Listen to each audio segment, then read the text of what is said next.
কুষ্টিয়া শহরের ভেতরে অন্তত 10টি রেলগেট সকাল থেকে রাত পর্যন্ত বারবার গেটগুলো বন্ধ হওয়ায় সৃষ্টি হয় দুঃসহ যানজট। শুধু শহরবাসী নয়, জেলার 6 উপজেলা সহ আশেপাশের জেলার মানুষও নানা কাজে শহরে এসে পড়েন চরম ভোগান্তিতে। কুষ্টিয়া প্রতিনিধি শরীফুল ইসলামের পাঠানো তথ্য ও ছবি নিয়ে ডেস্ক রিপোর্ট। 1862 সালের ব্রিটিশ ভারতের পূর্ববঙ্গে প্রথম রেললাইন হিসেবে নদিয়ার রানাঘাট থেকে কুষ্টিয়ার জগতি পর্যন্ত রেললাইন চালু হয়। 1871 সালে শহরের দক্ষিণ পাশ দিয়ে তা সম্প্রসারিত হয় রাজবাড়ির গোয়ালন্দ ঘাট পর্যন্ত। এরপর মোহিনী মিলের মালামাল আনা নেওয়ার সুবিধার জন্য রেললাইন সরিয়ে আনা হয় কুষ্টিয়া শহরের ভিতরে। অনেক আগেই মোহিনী মিল বন্ধ হয়ে গেলেও সেই রেললাইনই এখন কুষ্টিয়া শহরবাসীর ভোগান্তির অন্যতম কারণ। বিজলি কেবলসের স্কিন কোটেড ইনসুলেশন আগুন প্রতিরোধী। বিজলি কেবলস, নিরাপদ আজীবন। ট্রেন আসার 7-8 মিনিট আগে একসঙ্গে 10টি রেলগেট বন্ধ করে দেয়া হলে যানজটে প্রায় অচল হয়ে পড়ে পুরো শহর।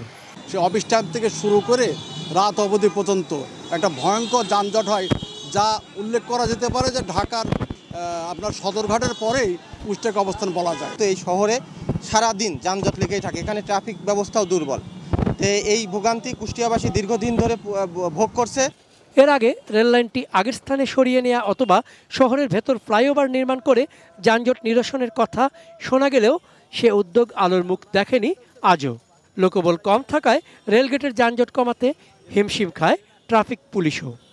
কুষ্টিয়াবাসীর লোকজনের সচেতনতার অভাবের কারণে, যেমন অটোরিকশা থাকে, রিক্সা থাকে, মোটরসাইকেল থাকে, তারা ওভারটেক করে লাইনটা বন্ধ করে দেওয়ার কারণে একটু যানজট হয়। সেটা আমাদের অফিসার এবং ফোর্স থাকে এবং এই যানজট নিরসনের জন্য তারা অক্লান্ত পরিশ্রম করে যাচ্ছে।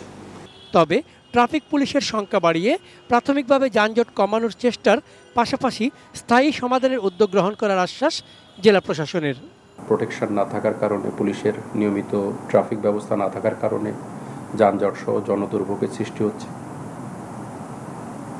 এটি আমি আপনার কাছ থেকে শুনলাম। আমি পুলিশ সুপার মহোদয়ের সাথে কথা বলবো যাতে আমাদের যতগুলো সিগন্যাল আছে সেখানে ট্রাফিক পুলিশের ব্যবস্থা করা যায়।